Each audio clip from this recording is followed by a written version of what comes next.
Laughing Vikings Live. High vibe chats with actors, comedians, and creators, plus stand-up comedy, sketch comedy, and most importantly, you. That's right, join us every Monday for new episodes, and you can be a part of the show on Facebook Live, YouTube Live, and Twitch. Ask questions and interact in the comments, and make sure to share this with your actor, comedian, and creator friends so they can be a part of the show too. Can't make a live show? No problem. You can catch up on your favorite podcast platform and visit laughingvikings.com to find out how you can join the cast and crew. All right, it's time for today's show.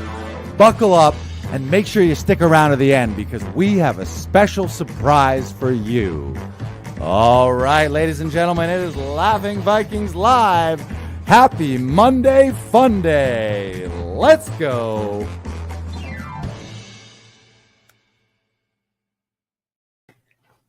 Bum bum bum bum bum bum bum bum bum bum bum bum. Loo loo loo loo loo loo loo.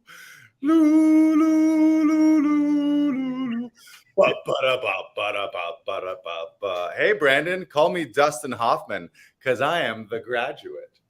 You are the graduate. Did you see the banner that's going across? Congratulations, Lars and Ensemble 10 on graduating. Nice.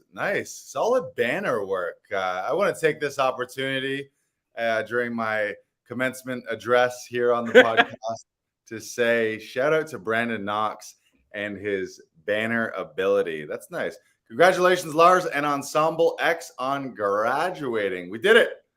We did it here. 8 months. What a journey. What a year.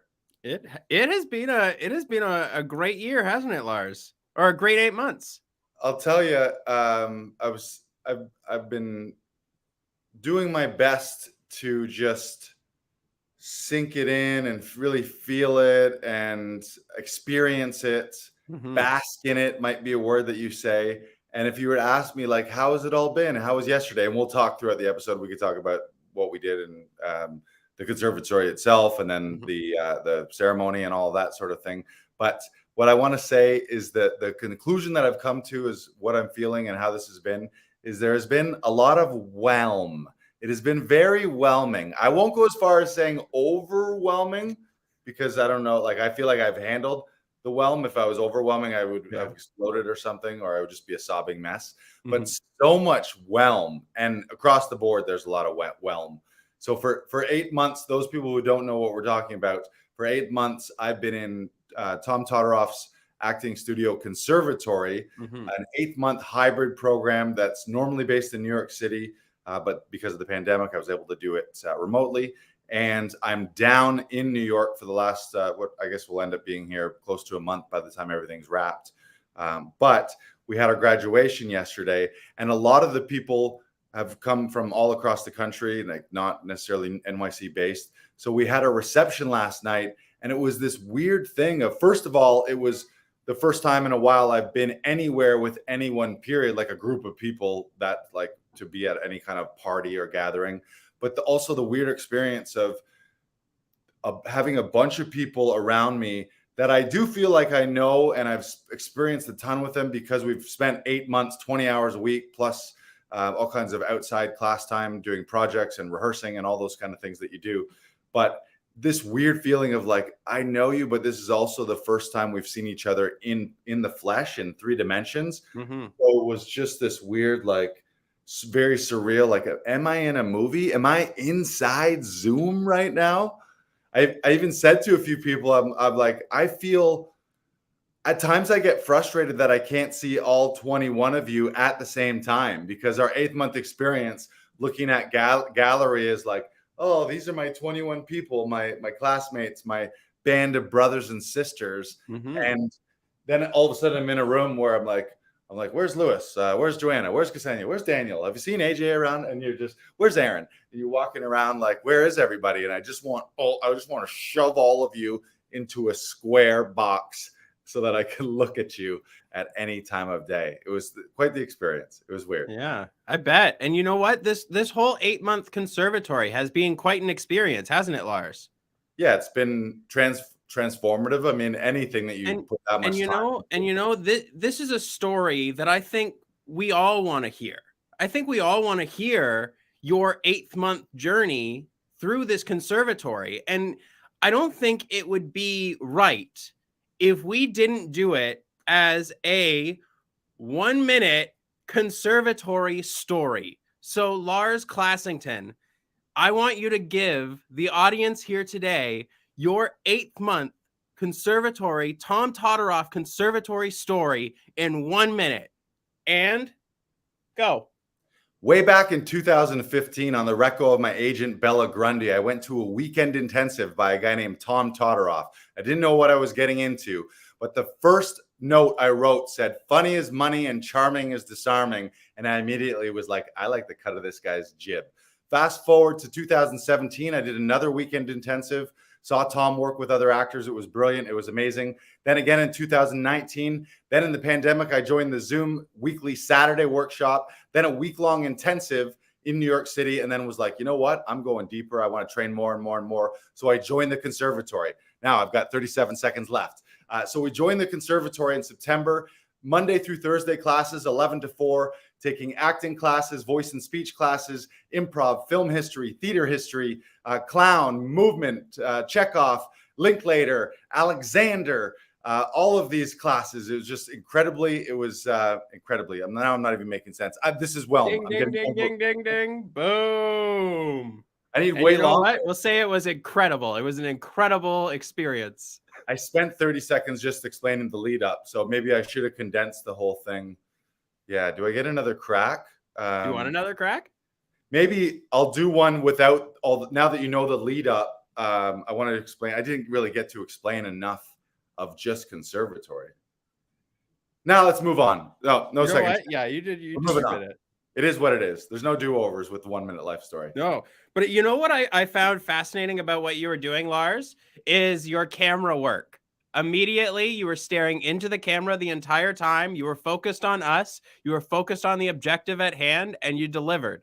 Thank you. And like you didn't look away, and that shows so much growth, and that's incredible to see. So, Lars, you've come such a long way since you started that conservatory, and you and the entire Ensemble 10 should be incredibly proud of the work that you guys have done throughout this process. So congratulations to all of you.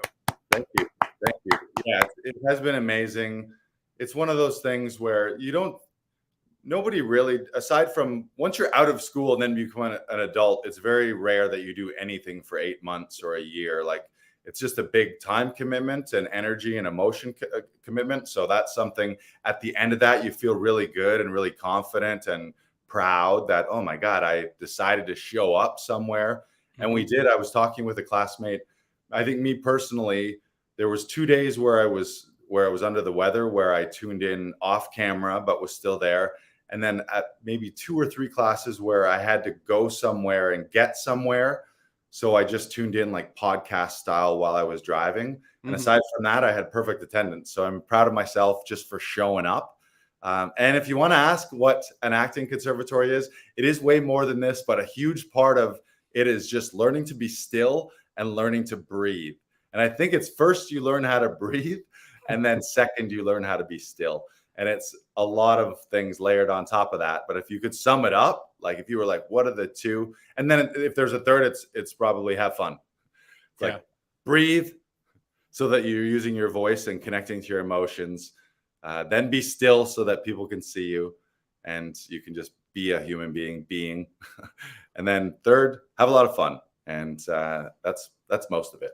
But yeah, so many classes. Like I look back at our curriculum, and it is a ton of acting classes, a ton of voice and speech classes, film history, film production, theater history, dramaturgy, improv, clown, Chekhov movement, Alexander, Linklater, the business of acting, the art of pitching, stage combat. I feel like I'm still missing a couple. We did a stand-up / creators lab class where we were developing stand-up routines and or sketch characters and or like viral video type things. Yeah, we really crammed it in there.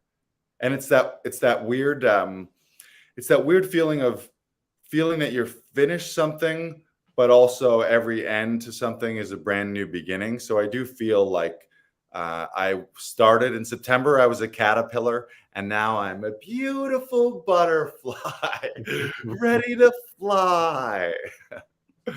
But I know it's that. Oh, where do we go? There we go. And we're back. Am I blurry? There we Nope. go. All right. Yeah, it is that weird feeling of wanting to rest and take a moment. It's that juxtaposition of, okay, you finished something, but now what's next as well. So you want to keep the momentum up. Yep. Hey. I feel like I got soft focus. Yeah, there we go. There we go. Yeah. You see me? You see me now? Yeah. Okay, here we go. Okay. Listen at home, you're like, I love listening to Lars talk about whether his camera's blurry or not. It wasn't blurry. Don't we all? I was just shaking really fast. And the other thing I want to say too is just the tight knit group of people. I feel I had some expectation of, okay, I'm going to learn and meet my classmates and an ensemble of classmates, so that I'm going to get to know a bunch of people. But I don't think any of us had the idea of how deep that connection would go and how tight knit it has been. It has really been a band of brothers and sisters. Like, we all showed up. And the other really profound thing when you think about it is this, because this was remote and hybrid, there was people all over the US, all over Canada. We had classmates in Mexico and Portugal and in Russia as well. So it's just weird, profound idea of these are 22 human souls, hearts that were a year ago, who knows where everyone was. And then all of a sudden, the 22 of us are in a room. It was like this weird reality show, almost like a Survivor, but everyone survived. So yeah, we didn't kick anyone off. It was just, yeah. And to get to know so many of those people, you feel like, not that we went through war, because nobody was shooting at us and most of us don't have injuries from it, but you definitely feel more connected, much like a show, from doing theater shows where you finish a show and you have your cast where you barely knew them at the beginning. You might have had idiosyncrasies of people where you're like looking at someone like, what's his deal? What's her deal? And then by the end, everyone's your friend and your teammate and you love everybody. And so I know that there's going to be the hangover, like the post-show hangover as well, where you finish something and then you're like, oh, now I miss every one of these people. But I can't wait to have all of my time back. Not all of it, but the 20 hours of class and all the project things. Now it's like, what's the next switch gear? Lars 2.0. What's next for me? Setting, like, the nice thing about being in school is you have like daily discipline and a schedule, so you know what you're showing up to do and when you're doing it. So you just by default get shit done because you're expected to be there. So now I have the luxury / double sword idea of now I got to recreate my whole schedule and really realize, okay, what's my life going to be like moving forward, and how do I want to work my days, and what am I going to do? Yeah. I'm still blurry. Hang on. There we go. So what is the next thing for you, Lars? What are you going to focus on? I'm going to focus on focus. That's what I'm going to focus on. He said to a blurry camera. Now you see me. Am I good now? There we go. Yep. Nailed it. The problem was I was too close. That was my camera. That was Logitech telling me, not so discreet little passive aggressive Logitech of like, not so close, buddy. Not so close. Back off. For me, the biggest thing is I want to use this momentum. There's a little bit of a tendency like to decompress, and I'm going to breathe and take some time to smell the roses. And I need some downtime. I think quiet time is the idea of center your thoughts and let some creative juices come through and just let the universe present itself, combined with a hard edge of it's fucking go time. So already right away, I use Growth Day app. Shout out to Brendan Burchard. In my planner and my daily schedule, the first thing for me is like a full-blown marketing and materials re-up. I think that's something every actor should do, most likely minimum every 6 months. So for me, I've got a headshot shoot scheduled while I'm in Toronto or while I'm in New York here on Sunday. Nice. So I'm going to update headshots, update my resume, update all my reels, update all of my casting website profiles, update all of my social media profiles, update my bio, update my stand-up clips. So in the span of like half a week here, everything is going to be clean slate moving forward, so that at this moment in time, I have my best foot forward in all avenues as a performer, and to be able to be marketed by my agent to casting directors, to producers. It's just a perfect time for that. Finishing, feeling transformed and rebirth and growing on the inside and craft wise. Now, you can't just do that and then you have old headshots and your old bio doesn't reflect the fact that you just did conservatory and you don't have a resume that shows all your classes and things like that. So it's just like full steam ahead for me. From a marketing angle, and then combined with continuing all of the craft things. So what I expect to do is continuing with daily voice and speech workouts, continuing to run my 6 monologues, continuing to read plays and watch films. So a big goal of mine is not to just, I don't want to take all the time to learn and grow and be a part of conservatory and then just take it off like it's a suit and be like, okay, that's there now. The idea was to build like a new me and a new artist machine, if you will, a new human being, or newish at least, and then use that to drive forward. Where some people might finish school and be like, oh, thank God that's done, and now I want to just like hang out for the summer or just relax. But yeah. And then Comedy Alley as well. That's true. We do have Comedy Alley. And did you want to talk about that? Yeah, we might as well talk about it right now. So Comedy Alley, we already have the lineup booked. So opening night at Comedy Alley is Friday, May 20th. We got Mark Hallworth, Rochelle Lozon, Nitish Sakuja, and Rodrigo Fernando Stoll for opening night, baby. May 20th. Grab your tickets at laughingvikings.com/Comedy Alley. That is a fire lineup. I'm so excited for that first lineup. Once again, Mark Hallworth, Rochelle Lozon, Nitish Sakuja, and Rodrigo Stoll. I will be hosting the entire shindig back in the alley. So grab your tickets. Go, go, go, go, go. We also have a comment from Maureen Daly. You want to read that out? Moneen Daly, who is based, I believe, in New Hampshire. She was a conservatory ensemble mate. She says, right on, professional makeover time. Thanks for the inspiration. Yes, so this. Thank you, Moneen. Moneen's amazing. Yeah, I think you have to do that. I feel like it's okay, professional time. I just took all the time to learn. So now it's go out into the business world of things with a new outlook. I've had meetings with my agent already to think about the next steps, and also looking into representation in the US as well. I've never really used my dual citizenshipness to the point that a lot of people in Canada are like, I'll be like, what are you even doing here? And I'm there because that's where I was born and that's where my family and friends are. But I've always had aspirations to work more in New York and in LA. And now's the time to do that and land representation. And then the medium term will be back and forth between New York and Toronto now that things are opened up. So I'll come back to Comedy Alley stuff, and then maybe I'll skip a couple of weeks and have guest hosts, or I'll just come down here midweek. We'll figure all that stuff out. Also, I'm looking forward to being back in the Stewed as well with you. How's things been going? You've had 2.5, 3 weeks. Let's talk about that. Let's talk about you running the show at Laughing Vikings. It's been busy here, especially last week and the week before. It has been cooking over at Laughing Vikings. There's been a ton of things being auditioned for. I think within the last 2 weeks, I've had over 40 sessions. Nice. Something like that, and it has been great. It's been a huge learning experience, and I've definitely stumbled along the way. But you know what? It has been important, and it has been a lot of fun work.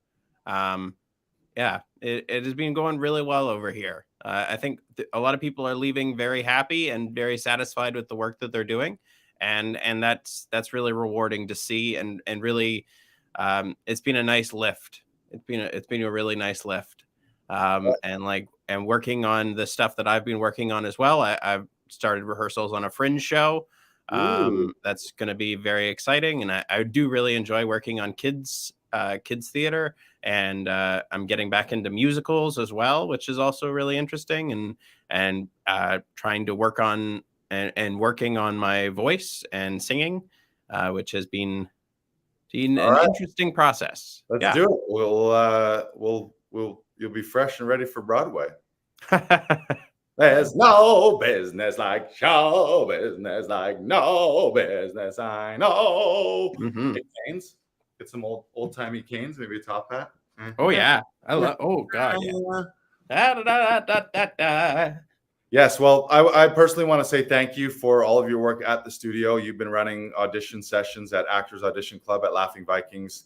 You've been doing it now, I guess, coming on, it'll be close to 2 years coming up in the summer. Yep. But just a personal thank you for doing such a great job, because that has allowed me to leave the studio there knowing that all of our clients and all the actors and members that are regulars are in good hands. They're not going to have a gap where all of a sudden they have the opportunity of a lifetime come up with an audition and don't have a guy to help them with it.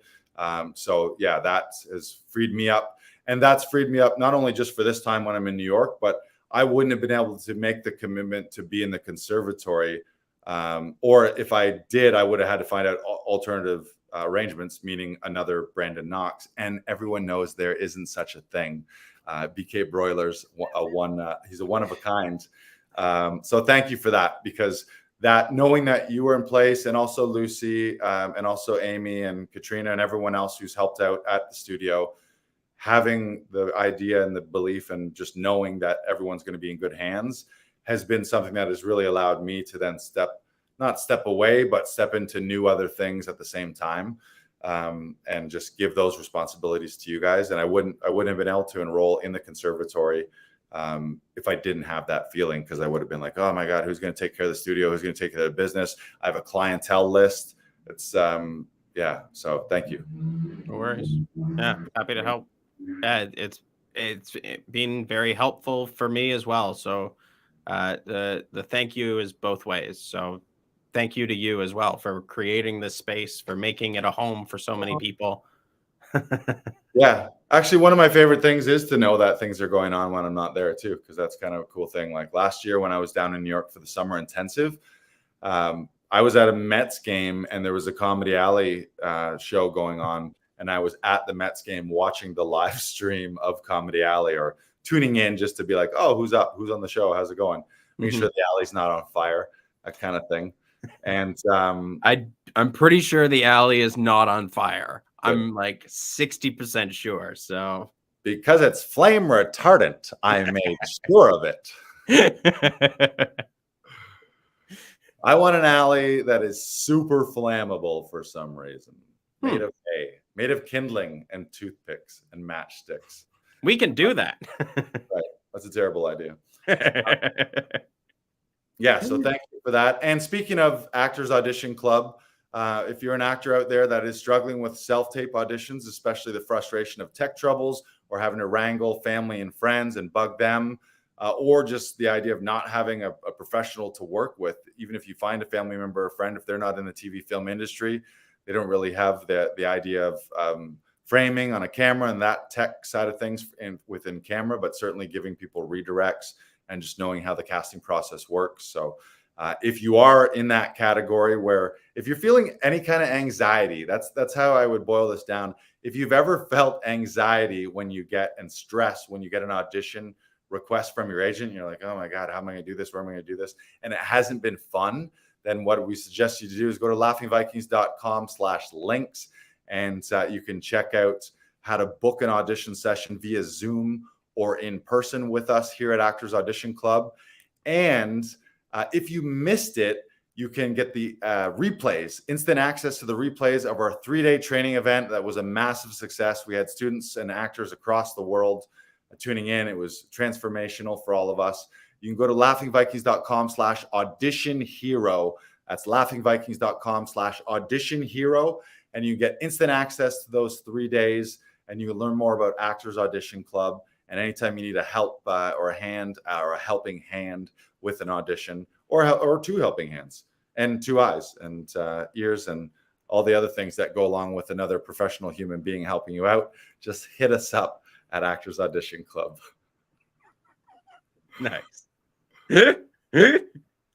So Lars, let's get into a little bit about the graduation and the after party. So it was a fantastic speech by Mary Lou Rosado. Yes. I really liked the walking into a dark theater, the way she described that, and like waiting in the wings for your cue. I thought it was such great imagery in her speech. I wasn't able to watch the entire thing because I did have a session going on at that point. So I had it on muted, but like I was still there, and like I would check over every now and again. And Nitish Sakuja was watching as well because he was in that session. So we were both cheering you on, Lars. Yeah. Well, first of all, regarding Mary Lou Rosado, who we're speaking of, is she's a magical, mythical, incredible human being that is also a titan and powerhouse of theater, TV, and film, and just the acting craft. She's taught at I believe it was Cal Arts. She also teaches at Yale, and she's our Shakespeare teacher here at the Totteroff Conservatory. Mm-hmm. And she's a big reason why I joined Conservatory. There's many reasons, and many of those reasons are the faculty when I met them at the summer intensive. But she just blows you away with her passion and her knowledge, and just how she talks about words and just the life force in her. She's older in her life, and she's been an actor for like 50 plus years. She's the original Juilliard class. She's the original graduating class of the acting program of Juilliard. I believe it was a music school first, and then they're like, oh, maybe we should do this acting thing. She was in like the beta class, the very first like test class, literally the very first graduating class of Juilliard, and went to. So we had a Saturday master class. One of the things they added to Conservatory is the very last day, everyone who was in New York, we all got a workshop with Mary Lou in person. And like 3 minutes into it, I'm feeling like I'm like welling up and being like, this lady is amazing. I love you so fucking much. I'm just like watching her and enthralled. And she just gave us this like, I don't know, this little pep talk or just a mindset intention check of, this is where we are right now. This is we're in a theater. Theaters are special places. When you step from the audience seats onto the stage and you cross that line, or from the wings onto a theater, it's a hallowed, special place. Yeah. It's a heightened place. It's a place where extraordinary things happen. It's a place where people use their voice and their bodies at a heightened level than just everyday life. So just really drilled into us like how special and magical, and to own that feeling as well, and to not take that for granted when you step. Like, there is a difference when you're on stage and the lights are on you. Mm-hmm. I mean, naturalism and realism is all fantastic and necessary for truthful performances, but it's not just I'm sitting in a coffee shop slumped like no one's watching me and I'm just kind of mumbling and grumbling and bumbling. As soon as you step on stage, you're there for a special reason, to tell a story and to enchant the audience and to be a part of this special place. So when I saw her, when we got the commencement, like the program, and I saw that she was giving the commencement address, I was like, fuck yeah. Fuck yeah, this is going to be so inspiring. And yeah, she gave a great speech. Yeah. Tom spoke as expected, very heartfelt. He was welling up. Emily was welling up. Our 3 class representatives, Erin Elizabeth Reed, Sean Sebastian Narr, and also Tessie Erasti, spoke brilliantly, all in their own unique ways. Everyone was tearing up. They had such brilliant perspectives. And while giving their speech, also were using guideposts, vocal variation, and viewpoints, and affecting us in all the ways you'd want to affect someone in an acting performance. So their speeches in and of themselves, not that they were performing, they were being very truthful and authentic, but they were beautiful as well. We all got our diplomas, although we don't physically have them yet. They were flashed up via Zoom so that we could take a good look at our names. And then the after party was down at It's a place called Houston Hall, which is a really, really old venue. It looks very medieval itself, so it was very appropriate. You walk in, and this could be like the after party after a Shakespeare rehearsal or a Shakespeare show. Big, like all big old bricks and wooden beams and high ceilings. It felt very medieval. And it was just amazing. And it was full of whelm. It was so much whelm. It's like, you ever been at a party where everyone is there and you want to, like, everyone and you want to see everyone and you want to be around everyone, but you only have a limited amount of time and you can only do so much social butterflying. So it's that weird, amazing juxtaposition of loving every minute of it and it also not being enough as well, where you're, oh, I gotta go see him, I gotta go see her, I gotta talk to her, oh, look at them over there, oh, I love that, oh, they look so beautiful, oh, that's great, oh, she's so funny, oh, I love him so much. Like, it was just like that over and over and over again. Great food. They put a great spread out. It was happy hour there too. So a bunch of our professors were kind enough to come, and those who are in the city, say professors, I don't know if that's the name, professor, teachers, faculty members, coaches, they came out and hung out. So it was great to see them in person. Yeah, it was beautiful. Was it most of your professors / coaches that came out, or like no, I wouldn't say most. There was a handful. Many of them, they were either there in person or they were on the Zoom thing as well. Often, many of them don't live in New York City right now too. So there was a lot that couldn't be here in person. But everyone was well represented, and everyone is, if they weren't there, they've sent us an email to say they wish they could be there, and congratulations, and can't wait to see you continue. And the other great thing about the faculty is everyone has been very openly upfront of, if you ever need anything, you have a question, you book a role, you're rehearsing for something, reach out. If you have questions, send me an email, like, always available. So the like tribe of mentors that we all have now, and the network of people here in New York and now across the world as a result of conservatory has been a huge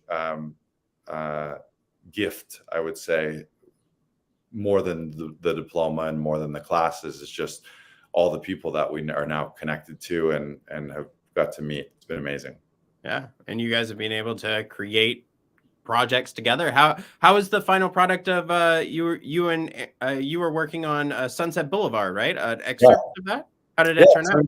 Turned out great. It got great responses by our classmates and everyone who viewed it, in the faculty. We were doing a remake of a 7-minute scene from the classic movie Sunset Boulevard, starring what's her name? Gloria. I was spacing on her name. Anyway, it's Norma Desmond is the character name. Gloria Swanson, and Joe Gillis is the other character name that I was playing. It's like, I guess look it up. I'm not going to go through the whole. I was going to explain the whole movie, but just go watch the movie. Anyways, I'm like, am I going to explain all of Sunset Boulevard right now? No, I need to. It's a classic old movie. It's a classic old movie. Briefly, it's about a Hollywood writer who stumbles across an old silent movie star's mansion, unbeknownst to him, kind of wrong place, wrong time, and they end up having a sordid relationship. But she's an old silent movie actor who, when the talkies came out, she really didn't make the leap from silent films into talkies. So she's somewhat this old relic of bygone days. So our task was to we were assigned this scene, which was 7 minutes long, and we had to recreate it using only resources that we have, which really didn't include money or fancy equipment. And we were under crewed, so to speak. But we ended up doing a great job. Shout out to Danielle Dene and Aaron Elizabeth Reed. Danielle was the director. She was the producer, and Aaron was the producer. And the cool thing in a Zoom world and in a post-pandemic world is there's situations and things are starting to opening up now, but there's been a lot of situations where it's a remote director or these small little camera crews out off by themselves if they are not able to have the whole crew there. So Danielle was zooming in as the director the entire time, and we were showing her iPad or whatever we had her on. She was able to see the camera view the whole time and to see the setup like she was just there virtually, but they're in as a real person. So that was a really cool experience in the new age of filmmaking, to have our director there remotely, which happens a lot in auditions now too. And it's probably just going to continue to happen. So that was super cool. I felt happy with my performance. Trace Taylor, who you know, was incredible. She's perfectly cast for Norma Desmond. And so she played this brilliant former Hollywood star who has fallen from grace. So yeah, it was beautiful. It's great. It turned out great. We'll eventually post a link, or we'll show it up here. I was really happy. Amazing. Yeah, I was happy with my stillness too, which is a big on camera thing. It was just like, okay, I don't need to be moving all around. Just stand there and deliver the lines. So I was happy with that. And you're going to be joining the Saturday classes again, right? Yeah, of course. I'll be back in Saturday classes ASAP. I don't know that I'll be there in attendance this Saturday, but the worst thing that you could do after all of that training is then just to be like, oh, well, now I'm on vacation, and you just lose it all and you get rusty. It's all muscles and it's all technique and getting your mouth and your body and mind right. So yeah, I'll be back pretty much immediately in the Saturday classes as well. I'm looking forward to that. No,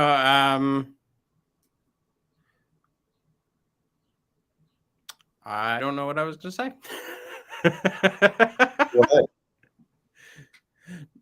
Sorry, what did you say? Go ahead. AMA, ask me anything. What class surprised you the most? Clown. Why? Just because the idea I have of clown is wacky, goofy, silly, which of course it was. I didn't expect clown to be so fucking profound.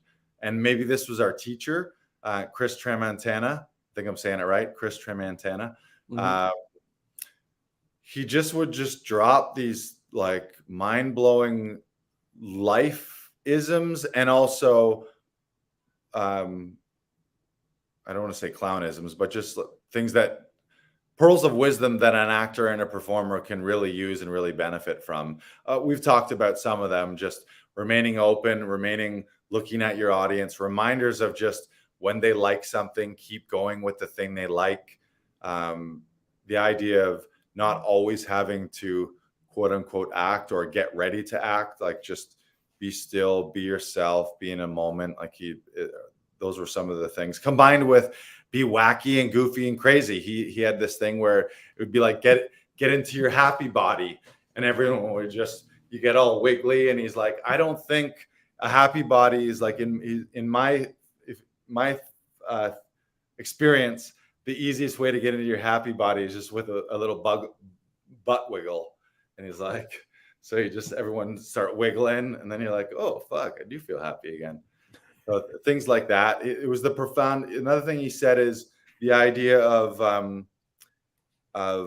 suspension right before a moment or right before you're going out. So you want to, when you're could be about to enter a room, could be about to enter a scene, could be about to start a scene when a director says action, but the idea of just raising yourself a little bit, and so you're a little up, you're a little forward, and then inhaling and feeling that moment of that just before, like the moment of in between an inhale and an exhale is that weird magical spot of you're not quite forward, you're not quite backward, but you're in this ready position. And obviously as a performer, if you've inhaled, you have breath to then voice things. Mm-hmm. So that was something that was really profound in that class. That was a class where, especially as a comedian, there was a lot of things where I realized, oh, like I forgot about that, or I needed a reminder of that, or it was the feeling sometimes as a performer, especially in stand-up, of getting lazy a little bit, where you take your eye off the prize as far as what you're supposed to be doing, sometimes. So that was a good reminder of connecting with the audience and even being open. It was funny, as I was explaining that, I was looking away over here. And if this was in his class, he'd be like, no, Lars, we're here. We want to see you fight through that moment. Don't turn away as you're confused and go or look down or look up. Like, fight through that in front of us. If you're getting emotional about something, or you lose something, or you feel silly in a moment, just face us and let us see that, rather than the instinct to hide and to fold. So yeah, that was really profound. I love that. I love that. Now, what class did you struggle with the most that that you have since felt that it is really helped you grow? That's a good question. Because I know for me, when I was going through conservatory, it was voice. It was voice and breath that I struggled with the most, and partly that's because I cannot sit still, and I can't like stand still for more than a couple seconds, Right. and like I'm always constantly moving. So stopping and just letting breath come to me, and letting life come to me, and attracting that, and like, and that's what I always struggled with. So I'm curious to see what really helped you get what you really struggled with and what really helped you get better with it. Because for me, it was stopping the TA. The TAs for my voice and movement classes would have like these hour-long training sessions with us if we wanted to go over something, and no one ever really showed up for the voice and movement stuff. And I ended up going one day, and as the TA was leaving, and I was like, "Hey, I'm sorry I'm a little late, but I really want to combat this because I'm not feeling good about it, and I want to learn." And that was a real I can do this moment, because I stopped, I checked my ego at the door, and I said I can learn this, and we did it. And I am forever grateful for Spencer Robinson. So shout out to Spencer Robinson. I believe he's still acting today. He's awesome, and he really helped me grow, and I've never forgotten that moment. But Cool. getting back to the question at hand, Lars, what did you struggle with and has really helped you grow as a performer? I don't know that I would use the word struggle with any of them. I mean, that's just a semantics thing. But in addition to clown class and Tom's acting classes, I mean, there's so many. So any that I don't mention here, I could also do an entire episode just on that class and how profound it was individually. So keep that in mind. Mm-hmm. But it was the voice and movement and the things that affect your body. Those were the classes that I feel affected me the most and made me, like, at the end of a day, or at the end of a class, I'd be sort of walking on the clouds or just feeling stronger and more powerful and more connected and really more alive is probably the word that I might say too. So yeah, our regular voice and speech classes. We did a Linklater class. We did an Alexander class. Alexander's incredible just for training yourself on how to relax and relax everything, combined with posture and how to just be a normal human being without weird tics and weird things happening, and just they take us through what are called etudes, which are I don't even know how to explain them, but a series of slow movements combined with the breath and combined with thinking and dealing with your inhibitions and when to move, and all quite profound. A lot of floor work and breathing work as well. So it was those ones, and it was also Janice's Chekhov movement class. Sorry, Janice who? Janice Orlandi is her name. She's like a star personified, like a star. I don't mean a star like a Hollywood star. I mean like a star in the universe that's floating through. And then she just decided to come down to earth and hang out with us. Yeah, like she's so, like, we're all her darlings, and even she was there last night, and even every time she sees any one of us, she'd be tearing up, and we're tearing up. But yeah, she just had a way of helping us all connect to ourselves and to our feelings and our emotions, and the exercises she put us through, the way she led us through them, just her voice and her passion. You couldn't help not but get caught up in the passion and enthusiasm of those exercises. So I just finished some days where I would then like go for a walk or like go to the beach or something, and I'd just be like, I feel fucking amazing right now, like almost otherworldly, or on another plane. Not to get too and I don't mean like better than regular humans. I just mean like being a full human being the way we all should be. Very profound feelings that way. Like, yeah, it was great. I think opening up myself to more emotions as well, although I feel I'm likely more sensitive than the average man. I think I get that from my dad. My dad cries at every movie. So I think I got that from him. But all those breath classes, connecting to your breath is connecting to your emotions. So all that work, it can't help but come up. Like when you're connected to your breath and really relaxed and in the moment, when emotions are there, not that you're ever working to get an emotion or to generate a feeling, but when they are there, they just express themselves. So that's something that's been quite profound throughout. I'll tell you a quick story. As of on the very last day of classes in Tom's acting class, I had one of the most frustrating experience and most groundbreaking experience just for me personally. It was like, you have some classes that are breakthroughs and you really learn something, or you feel like you're hitting a wall and then you just get it. Like it was an epiphany moment for me. And he called it too. He told us, he was like, all of you, I want you to take your monologues this week and aim to do them 250 times. So whatever that means, 25 times a day, 50 times a day, however it worked out. I fell shy of that. I got up to about 150. But what he said was, when you're doing it that much, everything inside you will eventually come out and he elaborated saying, you will for sure, having to have that much discipline and take that much time and say those words that many times over and over again and spend that much time with yourself and only your thoughts and only those words, you will face your shadow self and you'll hit some kind of wall and shit will come up, and then just trust to keep working on it and keep going through that. And on the other side of that, kind of when you feel lost, something will click and you'll be like a new actor or a new person, or have just reached a new level. And that 100% happened to me. So I'm doing late night walks in Harlem here, doing my monologue 25 times, 30 times, 50 times in a night. And as of Wednesday night, I just kept having the feeling like, I don't know where this is right now. I don't have a clear vision of exactly what I'm fighting for.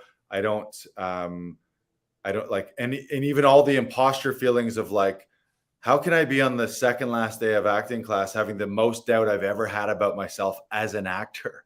Like, what have I just done where for 8 months I'm having this like existential crisis of, do I even have a fucking clue what I'm doing right now? Which is a very common feeling amongst anyone in the art space at some point, and it ebbs and flows and it comes in waves where at some point you're at the top of the world and you're like, I can do no wrong and I'm fucking incredible and I'm so in tune with everything. I love this so much. It's perfect. Thank God I'm an actor. Thank God I'm a performer. Mixed with the occasional times of, I don't know what the fuck I'm doing, why I'm doing it, why I'm here, what is happening, and am I terrible at everything? And I had that like the night before. And so, and then it started to click and I fought through it. And then, so I came into class, and one thing that I learned, and this is the lesson, my easy default mode when it comes to a performer is big and loud and wild and crazy. I can do big and loud and wild and crazy like that. It's just a muscle. And I think everyone can. It's not easy. It's not too hard to yell and scream and be big and loud and wacky, be like, look at me, I'm a crazy guy. So when I came in on Thursday, that's how I did the monologue. I was moving all over the place. I had big gesticulation and gestures and over the top vocal variation, and it was hammy. It was a little sticky. It was a little schmackty. But it's a muscle like, hey, look at me. I'm the circus MC and this is old Larsy firing up the crowd kind of thing, which is easy for me to do. And then that lesson was, he said to me, he's like, Lars, you're working way too hard. You're doing way too much. I just need you to just stand there, find your mark, find the lens, say the words, and then we'll find those viewpoints. And it was really frustrating because it was the idea of Tom teaches us how to infuse a performance with a lot, looking at guideposts, vocal variation, and viewpoints. And then there's this magical balance of, in rehearsal, infuse it with as much as possible. Go wild, go wacky, stretch the box, stretch the thing, do everything. And then at some point close to performance, you have to bring it all back to, oh, and you're also a truthful human being in a real scenario, and I have to believe that that is who you are, and I have to see you and connect with you. So we had a coaching session where I was getting like a little frustrated with not with Tom, but frustrated with myself, and just being like, I don't know, like, help me. And I was, luckily I knew going into it, I was like, today's going to be a profound lesson. I know I'm going to learn something the day before we're presenting these. And what it was mainly, you can just be yourself. You can just stand there and be still and look into the lens, and you're enough without all of the, hey, look at me being a wacky, crazy guy. So it was it was an empowering feeling of being like, really, he spent a whole semester building us with all these moves and all these things that we can do, and brilliant ways to flush out of a performance. And then on the last week, essentially told all of us, you can also just be you and be a human being, and you need to just be you and be a human being, because the character is you, right, at all times. And that's something that I've had challenges with sometimes in the past, where in my head I'm creating like some cartoon character type person as the character, and then I'm doing that, and it's a version of me, but it's not really me, and it's not really personalized, because I'm taking the script and I'm constructing a new character, rather than just taking the authentic me and then a little salt and pepper and a little spice and a little moment here and there, and find a thing here and find a thing there, and rather than this whole other wacky persona. So that class was super profound for me, and it happened on the day of, and the day before it was like full-blown existential crisis. Like, should I even be an actor at all, or am I going to be a producer and a writer, and I can make shit happen, but I don't know what the fuck I'm doing? It was like that. It was, but followed by the most profound lesson that I had ever needed to learn throughout the entire conservatory, which is plant your feet, look into the lens, feel it, be in the moment, breathe, and don't worry about pushing too hard. Let that be in rehearsal, where you build it all in rehearsal, and then it's just in you. Yeah. Yeah, and I think Mary Lou a little touched on this a little bit in her speech yesterday at your graduation, where she said there's a lot of hard days in theater where you'll feel like you don't know what you're doing whatsoever, and you push through that, and you'll find the gold nuggets that you're looking for. It's such a weird thing. I haven't had it that way in acting. I've had that in stand-up before, where I felt like, I've had shows where I walked off and I'd be like, that was fucking fire. I was on it. Everything hit, everything landed. I was sharp. The audience was hot. We were connected. Everyone was all together. Mm-hmm. And then you have, naturally and inevitably, as a performer, especially a stand-up, you have nights where really nothing works. The vibe, you never really caught the wave. Just, you're all discombobulated and it feels gross. And you walk off stage being like, do I have any idea what I'm doing at all? And you just want to like tear your own skin off and just throw it in a loser heap of skin in the corner and be like, who is that guy? I never want to be that guy again. And it's just this weird, you don't spend too much time in that phase, but it is this weird oscillation, or this ups and downs of life, really, is what it is as well. Like, you're a performer, but you're also a human being. So it's hard for whatever you're going through in your regular life not to be informing your art, and vice versa. So if you're having an off day personally, or with relationships or health or whatever else is going on in your life, that affects your performance. So sometimes your best isn't your max best. But yeah, I don't know that I would choose anything else. I mean, I wouldn't, because I'm here. Yeah, your journey is your journey, right? Yeah.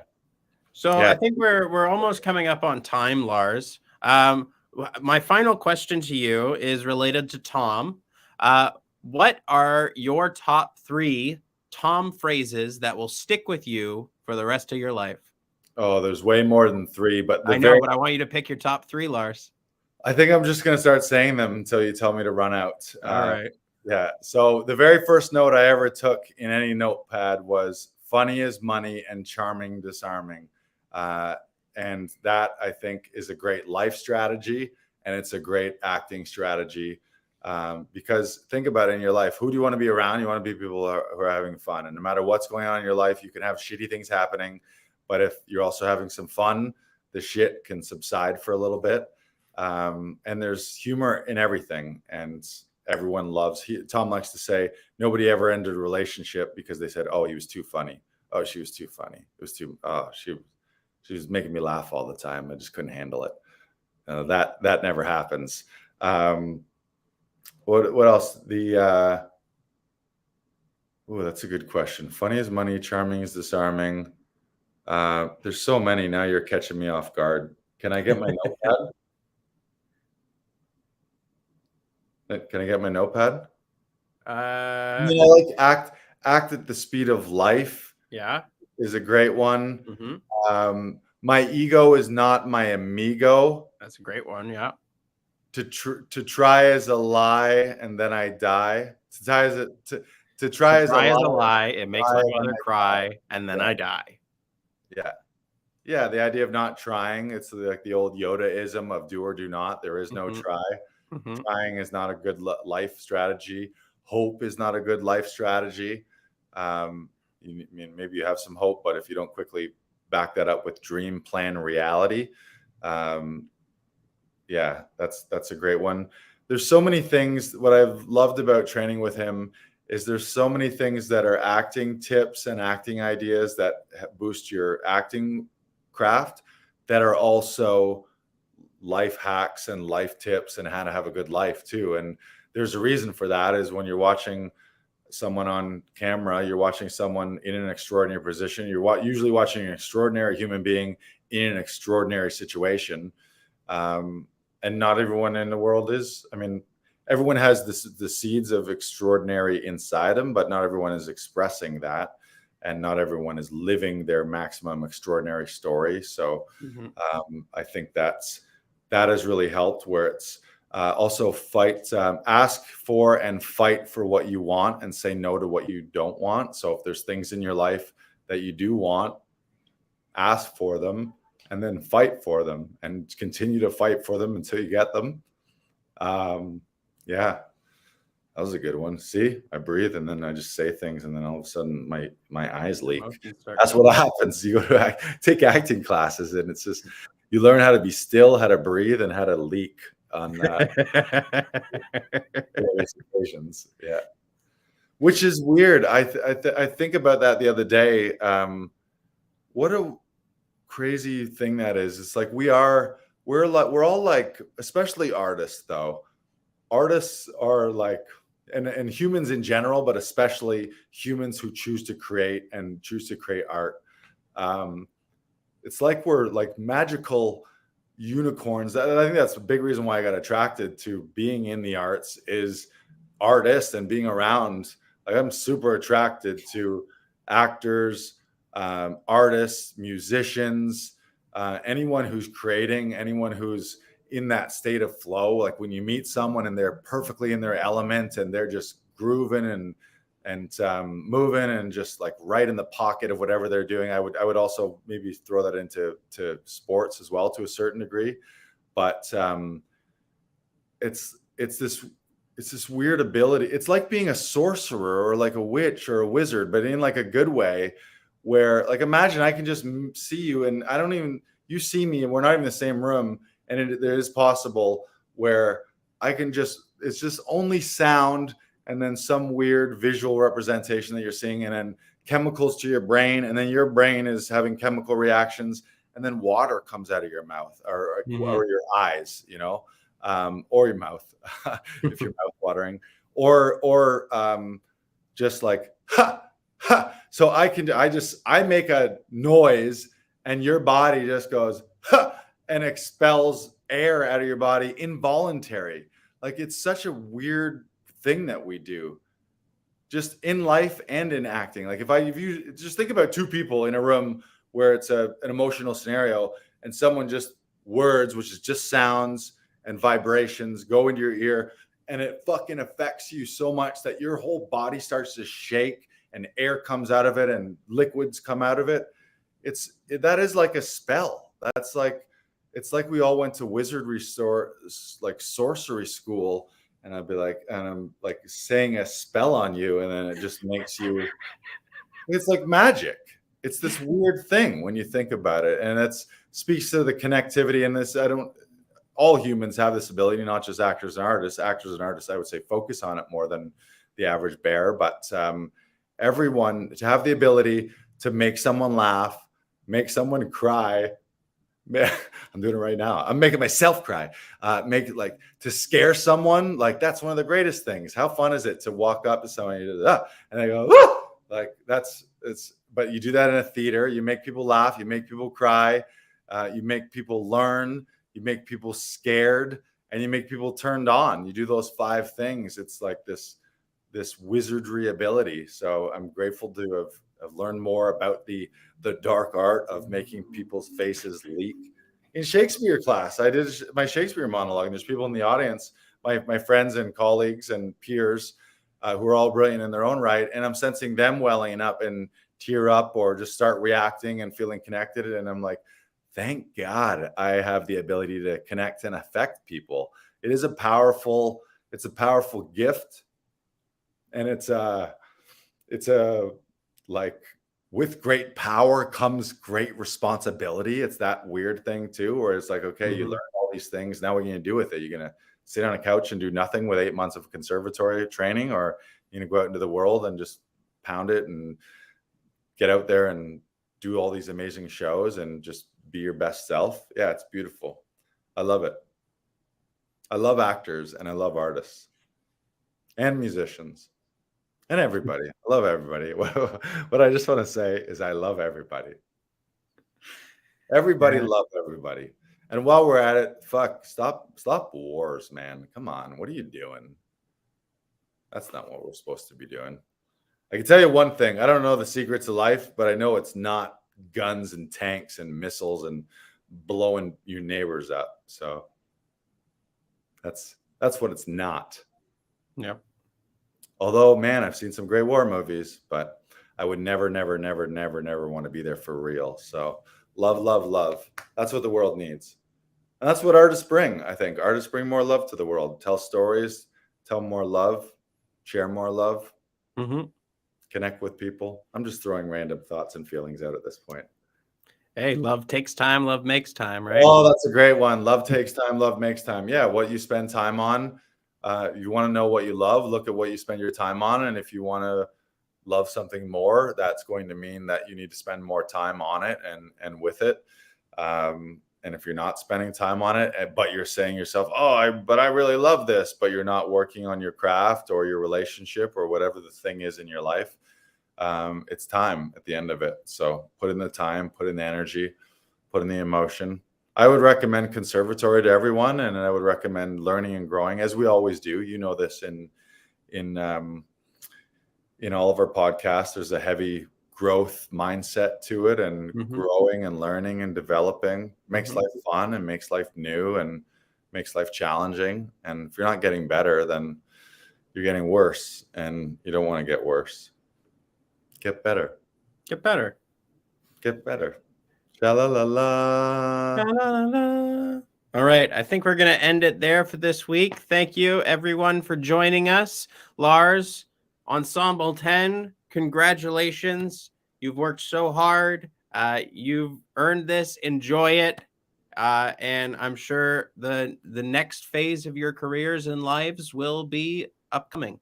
Yes, I have the piece of paper to prove it. I am an actor, and I got a paper to prove it.